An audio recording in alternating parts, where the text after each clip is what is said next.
আফগানিস্তানের সর্বোচ্চ নেতা বা আমিরুল মুমিনিন মাওলানা হিবাতুল্লাহ আখুন্দজাদা বলেছেন, ইমারতে ইসলামিয়ার আইন ও ফরমান ইসলামী শিক্ষার ভিত্তিতে নির্ধারিত। এটি কয়েকজন ব্যক্তির মতামত বা দৃষ্টিভঙ্গির উপর নির্ভরশীল নয়। কান্দাহারে 3 দিনব্যাপী একটি সংস্কার সেমিনারে তিনি এসব কথা বলেন।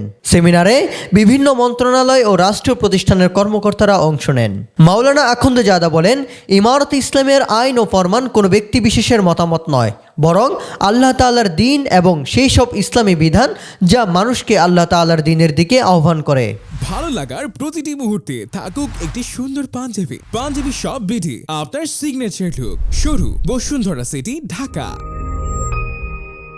তিনি বলেন, ইমারতে ইসলামিয়ার বিধান 2 ভাগে জারি হয়।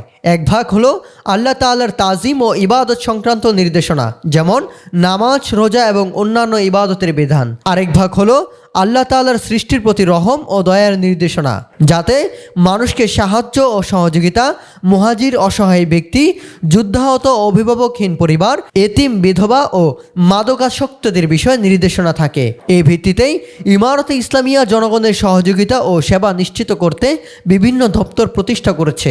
সেমিনারে আফগান হিলাল আহমারের পরিচালক, শ্রম ও সমাজ কল্যাণ মন্ত্রী, জিহাদি মাদ্রাসা সমূহের পরিচালক, সুপ্রিম কোর্টের দক্ষিণ পশ্চিম জোনের বিচারিক উপপ্রধান, কেন্দ্রীয় দারুল ইফতার প্রধান, ধর্মীয় প্রকাশনা তদারক ও মূল্যায়ন দপ্তরের প্রধান, শহীদ ও যুদ্ধাহত মন্ত্রণালয়ের উপমন্ত্রী, স্বরাষ্ট্র মন্ত্রণালয়ের মাদক বিরোধী দপ্তরের উপমন্ত্রী সহ বিভিন্ন মন্ত্রণালয় ও রাষ্ট্রীয় প্রতিষ্ঠানের কর্মকর্তা এবং উলামায়ে কেরাম উপস্থিত ছিলেন।